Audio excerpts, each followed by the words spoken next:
마지막으로 한 말씀 드리면, 변제를 못 하겠으면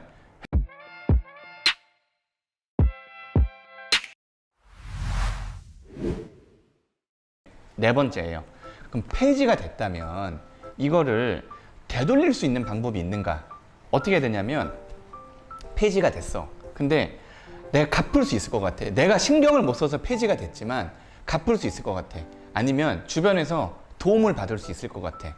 그렇게 되면 즉시항고라는 걸 하시면 돼요.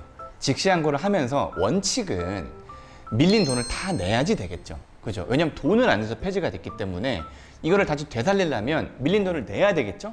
근데 사실 아까 앞서 말씀드린 20개월 밀리신 분 있잖아요. 만약에 한 달에 50만 원 변제를 한다고 치면 1000만 원이죠. 그거 어떻게 내요? 못 내잖아요. 그러면 일부는 좀 내고, 그 다음에 나머지는 제가 한 달에 이렇게 해서라도 갚겠습니다 라는 어떤 그 미납된 변제금을 어떻게 갚겠다라는 그 계획을 구체적으로 법원에 제출하면 법원이 읽어보고 대부분 그냥 즉시항고를 받아줘요. 그래서 폐지 결정이 취소가 되는 거죠. 아시겠죠? 그렇게 살리셔야 되는 거예요. 근데 예컨대 내가 도저히 이 변제 계획안은 수행할 방법이 없다. 이거는 내 사정도 많이 바뀌었고, 그러니까 사정이 바뀌었다라는 건 뭐냐면, 내가 옛날에 이 회생 계획안을 신청을 했을 때는 한 달에 200만 원을 벌었어. 근데 코로나 때문에 실직하고 장사가 안 되고 해서 지금은 150밖에 못 벌어.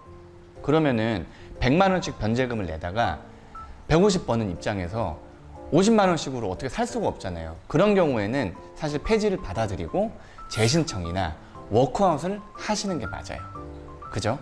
다만 이제 재신청이나 워크아웃을 하실 때는 처음에 우리가 회생 신청했을 때 그 마음가짐으로 돌아가서 다시 상담을 철저하게 받아야 되는 거예요. 나의 현재 소득과 지난 회생 계획안을 수행하면서의 재산이 변동됐을 수도 있고, 추가 생계비가 발생했을 수도 있고, 지금까지 폐지되기 전까지 변동된 나의 사항들을 이 대리인, 변호사나 법무사님한테 상세하게 알려주고 다시 신청을 하셔야 되는 거예요. 새로운 마음으로. 그리고 애초에 못 갚을 것 같으면 신청하지를 마세요. 왜? 돈이 너무 아깝잖아요. 그죠? 그잖아요. 이 변제 계획안을 수행할 수 있을 자신이 있을 때 신청을 하셔야 되는 거예요. 아시겠죠? 마지막입니다. 마지막. 요거는 변제금이 미납됐을 때 현실적인 팁이에요. 내가 변제금이 미납되고 있어. 그리고 폐지가 될 것 같아.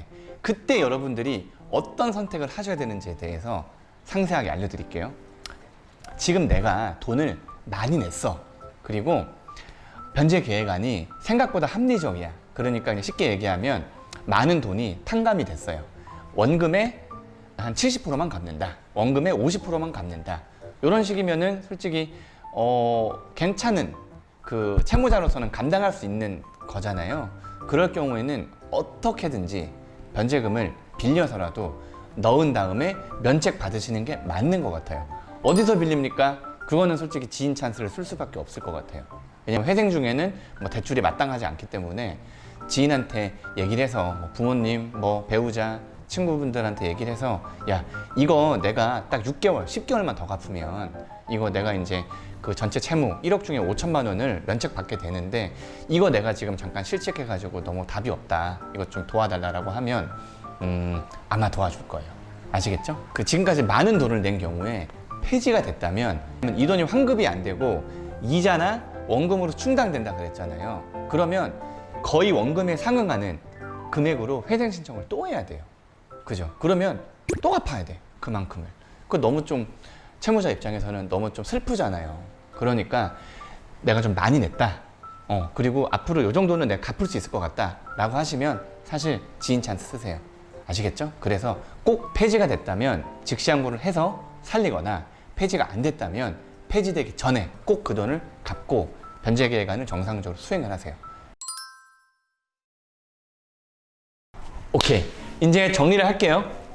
첫 번째, 변제금을 안 낸 경우는 어떻게 됩니까? 폐지돼요. 약속을 안 지켰잖아요. 그죠?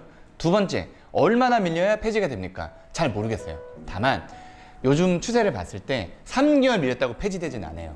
한 10개월 정도 밀리면 폐지될 것 같고, 최근에 폐지된 건 2건을 보니까 하나는 서울이었고 하나는 대전이었는데 20개월 밀렸어요. 그때 비로소 폐지가 되더라고요. 세 번째, 폐지가 되면 어떻게 됩니까? 폐지가 되면 지금까지 낸 모든 변제금들 있잖아요. 뭐 100만 원씩 10개월을 냈으면 1000만 원이 될 거죠. 그거는 이자랑 원금에 충당이 되는데, 솔직히 그냥 편하게 생각하면은 그냥 이자로 다 그냥 날아갔다고 생각하시면 돼요. 그죠? 그 다음에 폐지 후에는 그럼 되살리고 싶으면 어떻게 합니까? 즉시항고라는 걸 하시면 돼요. 되도록이면 밀린 돈을 다 갚으면 좋겠지만 그게 안 될 거잖아요, 사실. 그러면 밀린 돈 일부를 갚고 남은 이 밀린 돈, 남은 이 연체된 변제금은 요렇게 갚겠습니다라는 현실적인 그 변제 계획안을 내면 법원이 웬만하면 봐줘요. 5번째, 변제금 미납이 되면 어떻게 준비해야 되죠?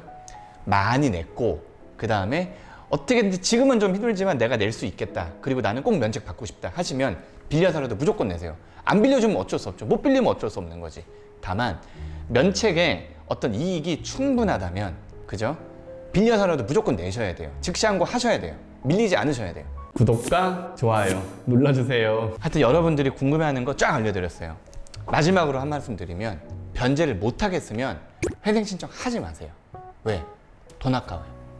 아시겠죠? 그러니까 변제를 할 수 있다는 그 어떤 굳은 그 어떤 결심을 가지시고 회생 신청을 하세요. 그 다음에 신청됐고 인가됐다면 꼭 이행하세요. 근데 만약에 이행하지 못한 사유가 있다 라고 하면 이 영상 참고하시고, 그 다음에 궁금한 점이 있다 그러면 사무실로 전화 주세요. 감사합니다.